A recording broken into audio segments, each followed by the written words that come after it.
ಮನೆ ಕೆಲಸ ಮಾಡಿ ಅದು ಅವ್ರು ಕೊಡೋದೆಲ್ಲ ತಂದು ಕೊಟ್ಟು ಮಕ್ಕಳ ಸಾಕಿದೆ. ಇವಾಗ ಸುಟ್ರು ಇಲ್ಲ, ಕಾಟನ್ ಸೀರೆ ಒಂದಿಲ್ಲ. ನಾನು ಎಲ್ಲರ ಹತ್ರ ಕೇಳಿದೆ, ಅಯ್ಯ ಹತ್ರ ಕೇಳಿನಾಗ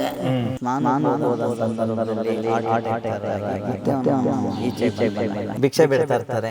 ಸೊ ಇವರಿಗೆ ಮಲಗಲಿಕ್ಕೆ ಜಾಗ ಇರಲ್ಲ, ಮತ್ತೆ ಅವ್ರಿಗೆ ಯಾವುದೇ ಅವ್ರಿಗೆ ಸ್ವಂತ ಒಂದು ಸ್ಥಳ ಇರಲ್ಲ, ಮತ್ತೆ ಮಕ್ಕಳು ನೋಡ್ಕೊಂಡಿರಲ್ಲ ಅನ್ನೋದಕ್ಕಿಂತ ಇವರೇ ಮಕ್ಕಳು ಹೊಂದಾಣಿಕೆ ಆಗಿರಲ್ಲ. ಸ್ನೇಹಿತರೆ ಬನ್ನಿ ಈಗ ಆಶ್ರಮ ಎಲ್ಲ ನೋಡೋಣ. ಸರ್ ಈಗ ಫಸ್ಟ್ ಬಂದ ತಕ್ಷಣ ನಾನು ನೋಡ್ತಾ ಇದ್ದೀನಿ, ಏನದು ಸರ್ ಅದು? ಸರ್ ಆ್ಯಕ್ಚುಲಿ ಅದು ನನ್ನ ಮಗ, ಎರಡನೇ ಅವನು. ಸೊ ಎರಡನೇ ಮಗ ಸ್ನಾನಕ್ಕೆ ಹೋದಂಥ ಸಂದರ್ಭದಲ್ಲಿ ಹಾರ್ಟ್ ಅಟ್ಯಾಕ್ ಥರ ಆಗಿ ಮತ್ತೆ ಅವನು ಈಚೆಗೆ ಬಂದಿಲ್ಲ. ಹಾಗಾಗಿ ಅವನ ನೆನಪಿಗಾಗಿ ಇವತ್ತು ಅವನದೊಂದು ಬ್ಯಾನರ್ನ ನಾವೆಲ್ಲ ಹಾಕ್ಕೊಂಡು. ಎಷ್ಟಿತ್ತು ಸರ್ ಏಜು? 24 ವರ್ಷ ಸರ್, 24 ವರ್ಷ ಆತನಿಗೆ. ಹಾಗಾಗಿ ಎಷ್ಟು ದಿನ ಆಯಿತು ಸರ್? ಇವಾಗ 9ನೇ ತಿಂಗಳು ನಡೀತಾ ಇದೆ, 9ನೇ ತಿಂಗಳು. ಇಲ್ಲೆಲ್ಲ ವೃದ್ಧರು ಇರೋದು? ಎಲ್ಲ ಇಲ್ಲಿ ವಯಸ್ಸಾದವ್ರು ಇರುವಂಥದ್ದು. ಸ್ನೇಹಿತರೆ ಬನ್ನಿ, ಆ್ಯಕ್ಚುಲಿ ಇಲ್ಲಿ ಇದು ನೋಡೋದು ನನಗೆ ಏನು ಅನ್ಸುತ್ತಪ್ಪ ಅಂತಂದರೆ, ಆ್ಯಕ್ಚುಲಿ ಒಂದು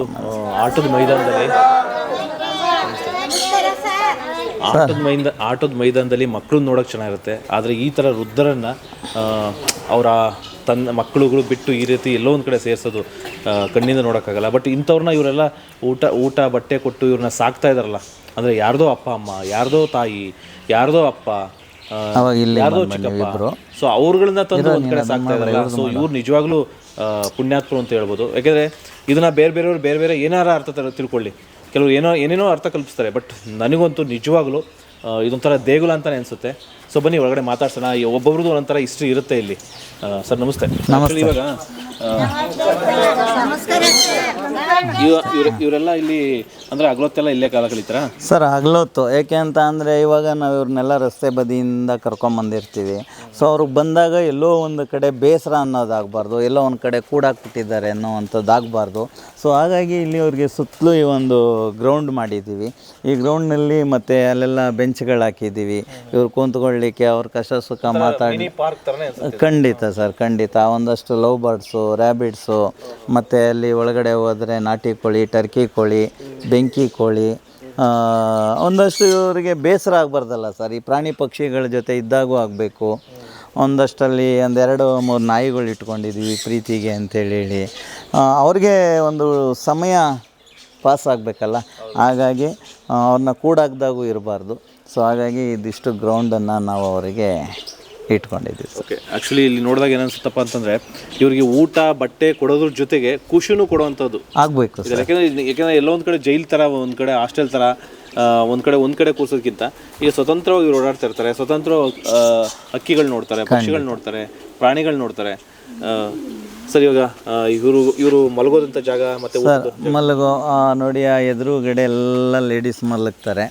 ಸೊ ಈ ಸೈಡೆಲ್ಲ ಜೆಂಟ್ಸ್ ಮಲಗ್ತಾರೆ. ಈ ಸೈಡೆಲ್ಲ ಜೆಂಟ್ಸು, ಈ ಕಡೆ ಲೇಡೀಸು.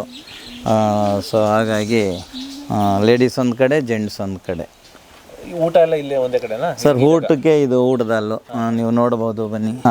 ಇವರೆಲ್ರಿಗೂ ಸೊ ಒಂದು ನೆಲದ ಮೇಲೆ ಕೂತ್ಕೋಬಾರ್ದು ಅನ್ನೋವಂಥ ಕಾರಣಕ್ಕೆ ಇದೆಲ್ಲ ಇಷ್ಟು ಇವರಿಗೆ ಊಟದಾಲ್ ಮಾಡಿದ್ದೀವಿ. ಹಾಗಾಗಿ ಸರ್ ಹೊರಗಡೆಯಿಂದ ಬಂದವ್ರಿಗೆ ಕೊರತೆ ಇರಬಾರ್ದಲ್ಲ ಸರ್. ನಾವು ಒಂದು ಚೇಂಜಸ್ ಕಾಣಬೇಕು. ನಾವು ರಸ್ತೆಯಲ್ಲಿ ಇದ್ದಾಗ ಹೇಗಿದ್ವಿ, ಈಗ ಒಳಗೆ ಬಂದಾಗ ಹೇಗಿರ್ತೀವಿ ಅನ್ನೋ ಒಂದು ಬದಲಾವಣೆಗೋಸ್ಕರ ಈ ಸಿಸ್ಟಮ್ನ ಮಾಡಿದ್ದೀವಿ. ಓಕೆ ಸರ್, ಈಗ ಒಂದೊಂದು ಕೋಣೆಗಳಿಗೆ ಹೋಗಿ ಒಬ್ಬೊಬ್ರು ವಿಚಾರಿಸೋಣ. ಖಂಡಿತ ಸರ್, ಖಂಡಿತ. ಸರ್ ಇವಾಗ ತಾವು ಗ್ರೌಂಡಲ್ಲೆಲ್ಲ ವಿಚಾರಣೆ ಮಾಡ್ಕೊಂಡ್ರಿ. ಇವಾಗ ಲೇಡೀಸ್ ಕೊಠಡಿ ಅಂದರೆ ಅವ್ರು ಎಲ್ಲಿ ಮಲಗ್ತಾರೆ ಅನ್ನುವಂಥದ್ದನ್ನು, ಹೇಗೆ ಮಲಗ್ತಾರೆ ಮತ್ತು ಅವ್ರು ಹೇಗಿರ್ತಾರೆ, ರಾತ್ರಿ ಸಮಯ ಹೇಗೆ ಕಳೀತಾರೆ ಅನ್ನೋದ್ರ ಬಗ್ಗೆ ನಿಮಗೆ ಪರಿಚಯ ಮಾಡಿಕೊಡ್ತೀನಿ ಸರ್. ಸೊ ಇವರೆಲ್ಲ ವಿಶ್ರಾಂತಿ ತಗೋತಾರೆ? ಹೌದು ಸರ್, ಇವರೆಲ್ಲ ವಿಶ್ರಾಂತಿ ತಗೊಳ್ತಾರೆ. ಡೇ ಇವರು ಕೂತ್ಕೊಳ್ಳಲಿಕ್ಕೆ, ಮತ್ತು ಅವರು ಟೈಮ್ ಪಾಸ್ಗೆ ಮಾತಾಡಲಿಕ್ಕೆ, ಮತ್ತು ಓಡಾಡಲಿಕ್ಕೆ, ಒಂದೇ ಕಡೆ ಕುಳಿತುಕೋಬಾರ್ದಲ್ಲ ಅನ್ನೋ ಒಂದು ಕಾರಣಕ್ಕೆ ಈ ಒಂದು ಗ್ರೌಂಡನ್ನ ನಾವು ತಮಗೆ ಪರಿಚಯಿಸ್ತಾ ಇದ್ದೀವಿ. ಹಾಗೆ ಒಳಗಡೆ ಇದೆ ಎಂಟ್ರೆನ್ಸು. ಇದು ಬಂದು ಬಡವರ ಆಶ್ರಮ, ಲೇಡೀಸ್ ಮಲ್ಗೋ ಕೊಠಡಿ. ಇದು ಇವರು ಲಕ್ಷ್ಮಿ ಅಂತೇಳಿ ತೆಲುಗುನಲ್ಲಿ ಮಾತಾಡ್ತಾರೆ. ಇವರು ಅಲ್ಲಿ ಒಂದು 3.5 ವರ್ಷ ಆಯಿತು ಇವರು ಇಲ್ಲಿಗೆ ಬಂದು. ಸೊ ಇವರು ಕುಂಬಳಗೂಡು ಪೊಲೀಸ್ ಠಾಣೆಯಿಂದ ಬಂದಿರ್ತಾರೆ. ಸೊ ಅವಾಗಿಂದ ನಾವು ಇವ್ರ ಆರೈಕೆನ ನಾವೇ ಮಾಡ್ತಾ ಇದ್ದೀವಿ. ಆಶ್ರಯ ಕೂಡ ಇವರು ಅಂದ್ರೆ ಹೆಂಗ್ ಸಿಕ್ಕರು ನಿಮಗೆ ಅಲ್ಲಿ? ಸರ್ ಇವರು ರಸ್ತೆ ಬದಿಯಲ್ಲಿ ಪಾಪ ಮಹಿಳೆಯರಾಗಿರೋದ್ರಿಂದ ಹೇಳ್ಬಾರ್ದು, ಭಿಕ್ಷೆ ಬಿಡ್ತಾ ಇರ್ತಾರೆ.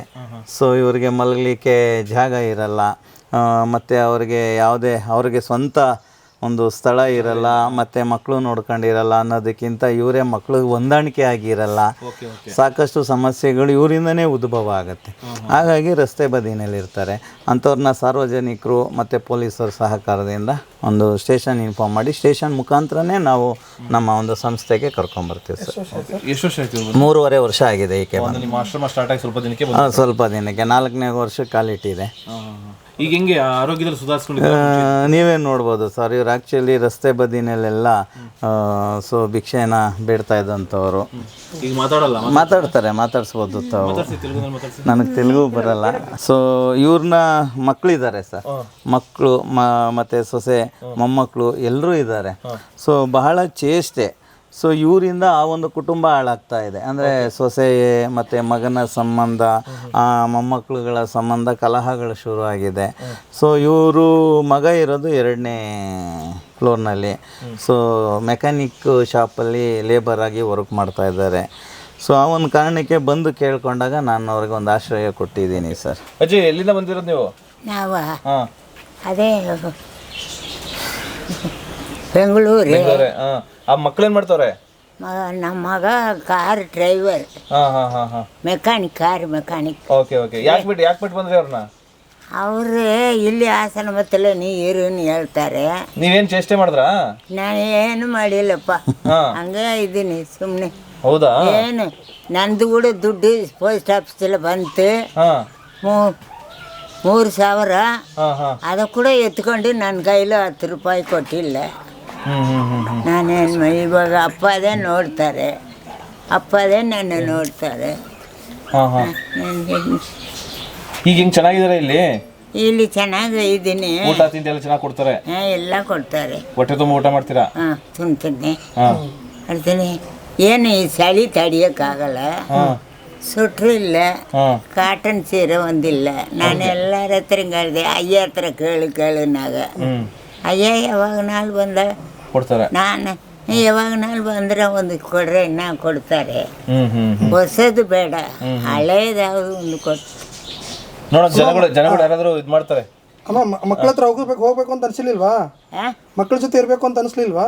ಯಾರು ಅವ್ರು? ನೀವೇ ನನ್ನ ಮಕ್ಕಳು, ನೀವೇ ನನ್ನ ನೋಡ್ತೀರಾ, ಊಟ ಹಾಕ್ತೀರಾ, ಮಲ್ಗಕ್ಕೆ ಜಾಗ ಕೊಡ್ತೀರಾ. ಇನ್ನೇನು ಮಕ್ಕಳು? ಅದೇ 3,000 ಬಂತು ನಂದು ಪೋಸ್ಟ್ ಆಫೀಸಲ್ಲೇ. ಅದಕ್ಕೆ ಕಸ್ಕೊಂಡ್ಬಿಟ್ಟಾಗ ತಲೆಗೆ ಒಂದು ಬಟ್ಟೆ ಇಲ್ಲ, ಒಂದು ಸೊಟ್ರು ಇಲ್ಲ, ಒಂದು ಕಾಟನ್ ಸೀರೆ ಇಲ್ಲ, ಎಲ್ಲ ಕಾಸು ಕಿತ್ಕೊಂಡ್. ಅಂದ್ರೆ ಅವ್ರು ಚಿಕ್ಕವ್ರು ಇದ್ದಾಗ ನೀವೆಲ್ಲ ಬೆಳೆಸಿದ್ರಿ ಅವ್ರನ್ನ? ಅಯ್ಯೋ, ಮನೆಗೆ ಕೆಲ್ಸಕ್ಕೆ ಹೋಗಿ ಅವ್ರು ಕೊಡೋದೆಲ್ಲ ತಂದು ಹಾಕಿ, ನಮ್ಮ ಗಂಡ ಕುಡ್ಕ, ಅವನು ಮನೆಗೆ ಬರೋದೇ ಇಲ್ಲ. ಎಲ್ಲ 2 ಮನೆ ಕೆಲಸ ಮಾಡಿ ಅದು ಅವ್ರು ಕೊಡೋದೆಲ್ಲ ತಂದು ಕೊಟ್ಟು ಮಕ್ಕಳ ಸಾಕಿದೆ. ಇವಾಗ ನಮ್ಮ ನೋಡಿ ನಿಮ್ಮನ್ನೇ ಆಶ್ರಮಕ್ಕೆ ಹಾಕ್ಬಿಟ್ಟಿದ್ದಾರೆ. ಏನಪ್ಪ? ನಿಮ್ಮನ್ನೇ ಆಶ್ರಮಕ್ಕೆ ಹಾಕ್ಬಿಟ್ಟಿದ್ದಾರೆ ಅಂದೆ. ಕಟ್ಟಿಬಿಟ್ಟಾಗ ಇವಾಗ ಅಪ್ಪ ಅದೇ ನೋಡ್ತಾರೆ, ಅವರೇ ನನಗೆ ಏನು ಬೇಕೋ. ನೀವು ಮಕ್ಕಳ ಜೊತೆ ಸ್ವಲ್ಪ ತಗ್ಗಿ ಬಗ್ಗೆ ಇದು ಮಾಡಬೇಕು ಅಂದ್ರೆ ಸ್ವಲ್ಪ ಚೆನ್ನಾಗಿರ್ಬೇಕಲ್ವಾ? ನೀವು ವಯಸ್ಸಾದ್ಮೇಲೆ ಅಯ್ಯೋ ಆಟ ಮಾಡ್ತೀರಾ ಅನ್ಸುತ್ತೆ. ಅದೆಲ್ಲ ಸುಮ್ಮನೆ ನಿಮ್ಮ ಹತ್ರ ಸುಳ್ಳು ಹೇಳೋದು. ನಾ ದೇವರ ಸತಿ ಮಾಡೋದೇ ಇಲ್ಲ, ಮಾಡಿಲ್ಲ, ನಾನೇನು ಮಾಡಿಲ್ಲ. ಓಕೆ, ಈಗ ಇಲ್ಲಿ ಹೇಗೆ ನೋಡ್ಕೊತಾ ಇದ್ದಾರೆ? ಚೆನ್ನಾಗಿದ್ದೀರಾ ಒಟ್ಟಲ್ಲಿ? ಇಲ್ಲ ಚೆನ್ನಾಗಿದ್ದೀರಾ? ಚೆನ್ನಾಗಿದ್ದೀನಿ. ಅದೇ ಅಪ್ಪ ಬರ್ತಾರೆ, ಒಂದು ತಲೆಗೆ ಕೂಡ ಕಟ್ಟೆ ಇಲ್ಲ. 3,000 ಪೋಸ್ಟ್ ಆಫೀಸಲ್ಲಿ ಎತ್ತಿನ. ಅಲ್ಲ ಅದು ಬಿಡಿ, 3,000 ಬಿಡಿ, ಅದು ಅಲ್ಲಿ ಆಗಿದ್ ಮಕ್ಳ ಜೊತೆ ಬಿಡಿ. ಇವಾಗ ಚೆನ್ನಾಗಿ ಊಟ ಕಟ್ಕೊಂಡು ಆರಾಮಾಗಿ ಇದ್ದೀರಲ್ವಾ? ಇದೀನಿ. ತಲೆಗೆ ಒಂದು ಬಟ್ಟೆ ಕೊಡ್ತಾರೆ. ಇಲ್ಲ ಅಂದ್ರೆ ಒಂದು ಕಾಟನ್ ಸೀರೆ ಕೊಡ್ತಾರೆ, ಅದೆಲ್ಲ ಕೊಡ್ತಾರೆ. ಇಲ್ಲಿ ಇದೆಯಲ್ಲ ಬಟ್ಟೆ, ಇದು ಇಲ್ಲ, ಇದು ತಲೆ ಕಟ್ಟದು. ಇವಾಗ ಅಯ್ಯ ಬರ್ತಾರೆ, ಕಟ್ಟುವಾರ್ದು ನಾನು. ಇದು ತಲೆ ಕಟ್ಟದು. ಹೇಗೆ ಸರ್ ಇವರೆಲ್ಲ? ಸರ್ ತಾವು ನೋಡ್ತಾ ಇರ್ತೀರಾ, ಪಾಪ ವಯಸ್ಸಾದವರು, ಅವ್ರದ್ದೇ ಆದಂಥ ಒಂದು ತಲೆನೇ ಎಲ್ಲ ಐತೆ. ಮಕ್ಕಳೇ ಬಟ್ ಇರ್ಲಿ ಬಿಡಿ, ಪರವಾಗಿಲ್ಲ. ಇಲ್ಲ, ನೀವೇ ನನಗೆ ಒಂದು ತಲೆಗೆ ಒಂದು ಬಟ್ಟೆನ, ಒಂದು ಸೊಟ್ರು ಕೊಡಿ, ಇಲ್ಲ ಅಂದ್ರೆ ಒಂದು ಕಾಟನ್ ಸೀರೆ ಹಳೇವು ಕೊಟ್ಟಾಳು. ಆಯ್ತು.